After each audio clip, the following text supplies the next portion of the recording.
예, 이 바이러스만 문제가 아니고 국내 메르스 확진 환자가 지금 3명으로 늘면서 이게 도대체 어떤 신종 바이러스냐 이렇게 관심이 모아지고 있습니다.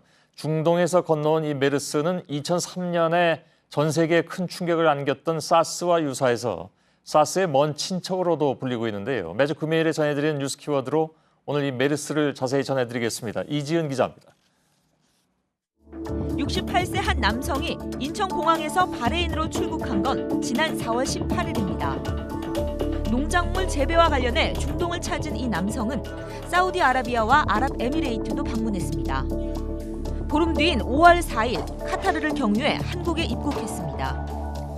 며칠 뒤 발열과 기침 증상이 나타나 병원을 찾았습니다. 병원 3곳을 돌아다닌 끝에 그는 메르스 확진 판정을 받았습니다. 메르스, 중동호흡기 증후군을 뜻합니다. 각각의 첫 글자를 따서 MERS, 이 메르스라고 읽는데요. 코로나 바이러스에 의한 급성 질환입니다. 네, 이름에서 알 수 있듯이 이 중동에서 처음 발생했습니다. 2012년 사우디아라비아에서 처음 발생을 했는데 현재까지 23개국 1,140여 명이 넘게 환자가 발생했고 이 중에서 460여 명 넘게 사망한 상황입니다. 네, 메르스에 대해서 조금 상세히 살펴보도록 하겠습니다. 이 잠복기가 2일에서 14일가량이 됩니다. 이때 체온이 38도 이상 고열이 나타나고 또 증상이 기침이나 숨가쁨, 호흡 곤란이 오면 이 메르스를 좀 의심할 수 있습니다. 하지만 백신이나 치료제가 없는 상황입니다. 이 때문에 이 치사율이 40%가 넘습니다. 다행인 것은 전파력이 사스나 에볼라에 비해서 좀 낮습니다. 수치를 보면 이 메르스가 0.7이고 사스가 5인 것을 볼 수 있습니다. 이 때문에 이 급속도로 확산될 가능성이 적은 겁니다. 잠복기라는 것은 전염력이 없습니다. 연령은 역시 50, 60, 70에 많고 불과 4년이 안 된 바이러스입니다. 완벽하게 제가 이렇다라고 확신하지 못하는 부분도 있죠. 메르스의 명확한 감염 경로가 정확히 밝혀진 것은 아닙니다. 다만 이 낙타에서 옮겨진 게 아니냐라는 주장이 일반적인데요. 이 지난해 발표한 사이언스지 내용을 좀 보도록 하겠습니다. 이 메르스가 동물에서 사람에게 전염된 그런 질병인데 그 동물이 바로 낙타라는 것입니다. 그렇다면 이 낙타 이외에 다른 동물은 없을까요?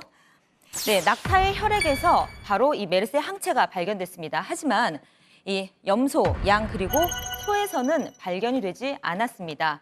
한 대학에서 연구한 자료를 보겠습니다. 이 사우디아라비아에서 일부 지역에서 키우는 낙타 4마리 중 3마리에서 이 메르스 항체가 나왔다는 결과도 있습니다. 네, 지난해 사우디아라비아에서는 정부가 각 가정에서 기르는 이 낙타에 대해서 전수 검사를 하기도 했습니다. 연구자들은 낙타의 코에서 나오는 미세한 콧물 방울을 통해 바이러스가 전파된다고 추측하고 있습니다. 또 직접 낙타와 접촉하지 않더라도 낙타의 배설물이 나무나 곤충을 통해서 이동하고 사람에게 옮을 가능성이 있다고 추정하고 있습니다.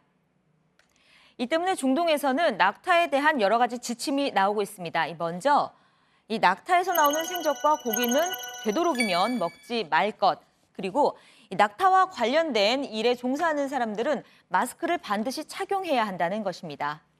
현지에서 느끼는 메르스 공포는 어느 정도일까요? 교민 한 분과 통화를 했습니다. 마음속으로는 좀 그런 느낌은 있지만은 좀 조심을 하고 있죠. 총영사관이나 이제 항인회에서도 이제 그 주기적으로 그런 이제 홍보도 좀 많이 하고 있거든요. 그 낙타하고 이제 가까이 하지 말라고 어느 텀이 지나면 또 한번 3명, 4명 이렇게 계속 지속적으로 지금 그 환자가 발생되고 있거든요. 신종 바이러스에 대한 특별한 예방법은 사실상 없습니다.